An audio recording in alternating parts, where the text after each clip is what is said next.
بسم الله الرحمن الرحيم. ازيكم يا حبايبي؟ عاملين ايه؟ النهارده جايبه لكم وصفه بجد بجد هتعجبكم. ديت احلى من كنتاكي كمان وتحدي. بجد جربوها، مش هتعملوا غيرها تاني. انا عملنا قبل كده مع بعض وصفه كنتاكي، بس ديت انا عملت لكم الفرخه على بعضها.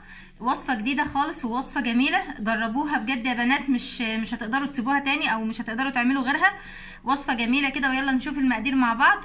بسم الله الرحمن الرحيم. معانا المقادير اهو يا بنات. مقاديرنا سهله خالص خالص، بس بجد ده الكنتاكي وتحدي، وجربوه وهتعرفوا. معانا لبن رايب. ماشي. لو انتم اللبن الرايب اللي احنا عملنا بيه كوماج يا بنات، لو انتم بس انا ضربته في الخلاط. لو انتم ما عندكوش لبن رايب ممكن تشتروا اللبن الرايب الجاهز، او تجيبوا كوبايتين لبن وتحطوا عليهم ليمونه وتسيبوهم بس 5 دقايق، هتلاقوه رب معاكم على طول. خلاص. ممكن تحطوا برده خل، بس انا ما بفضلش الخل، حطوا ليمون، حاجه طبيعيه احسن يعني. هنجيب بقى اللبن الرايب معانا يا بنات كده. هنحط مكوناتنا سهله خالص. هنحط عليه ليمونه معصوره اهي. هنحط عليه المكونات بتاعتنا سهله خالص يا بنات. معانا الهريسه الحراقه، طبعا لو ما بتحبوهاش ديت شيلوها خالص، بس هي بتدي بصراحه طعم حلو. انا مش مكتره، انا حاطه اقل من ربع معلقه صغيره، وحاطه نص معلقه مستردة، وحاطه معلقه صغيره كاتشب، وحاطه معلقه بابريكا، وحاطه نص او ربع معلقه من البهارات اللي احنا عاملينها مع بعض. قلنا قبل كده عاملينها مع بعض كم مره. وحطيت هنا نص معلقه توم باودر، ونص معلقه بصل باودر، ونص معلقه جنزبيل، ونص معلقه بهارات فراخ، ونص معلقه فلفل، ونص معلقه كزبره. والتكه بتاعتنا ربع معلقه البن عشان ما يبقاش فيه اي ريحه وحشه في الفراخ. طبعا فراخنا احنا غاسلينها ومخلينها زي الفل، بس برضو منعا لاي حاجه. انا ما بحطش خل يا بنات في اي تتبيله من تتبيلاتي. غير كده انا مش هحط زيت في التتبيله دي، لان ديت احنا هنعملها زي ما انتوا هتشوفوا دلوقتي، هنعملها بدقيق. فلو حطينا زيت هيفصل لنا الدقيق من الفراخ. هننزل بقى كل الحاجات دي يا بنات على اللبن الرايب.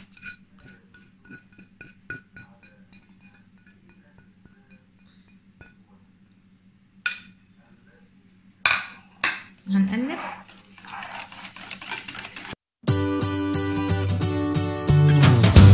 بعد ما نزلنا كل بهاراتنا يا بنات وملحنا وفلفلنا وكل حاجه في اللبن الرايب وقلبناه حلو، هنروح وجايبين طبق صغير كده واخدين منه شويه. هقول لكم هنعمل فيهم ايه في الاخر. خلاص.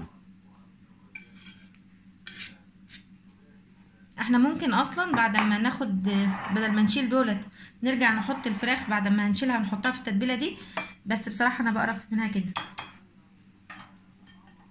فاحنا شيلنا شويه الاول من قبل ما نحط الفراخ. هنعمل بقى ايه وهي بنات؟ هننزل الفراخ. طبعا فراخنا مغسوله زي الفل ومفتحينها من كل ناحيه ببوز السكينه عشان التتبيله تدخل فيها حلو كده. بقى هسيبها ليله في التلاجة، هسيبها ساعتين 3، اهم حاجه مش اقل من ساعتين يا بنات في التتبيله دي. خلاص. بعد ما نحطها في التتبيله ديت كده هنغطي عليها بقى ونحطها في التلاجة.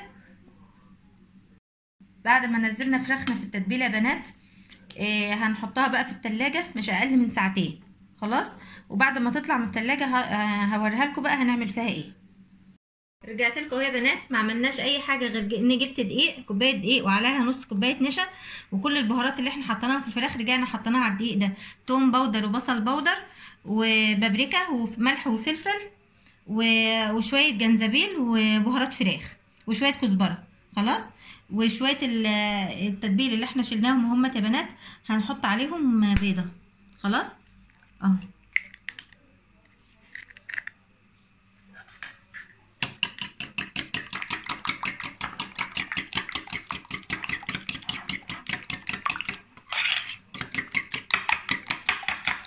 ناخد يا بنات الفراخ من التتبيله ننزلها في الدقيق،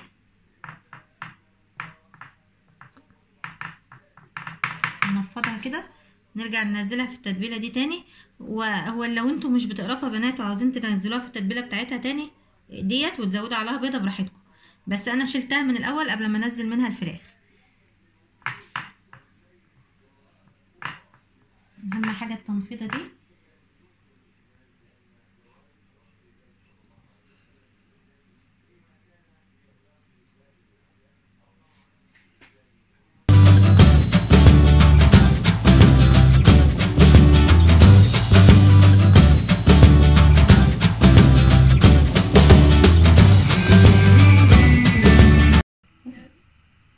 هننزل الفراخ وهي بنات في زيت سخن، وبعدين هنوطي. كل ما بننزل حته يا بنات نستنى دقيقه على ما الزيت يسخن تاني.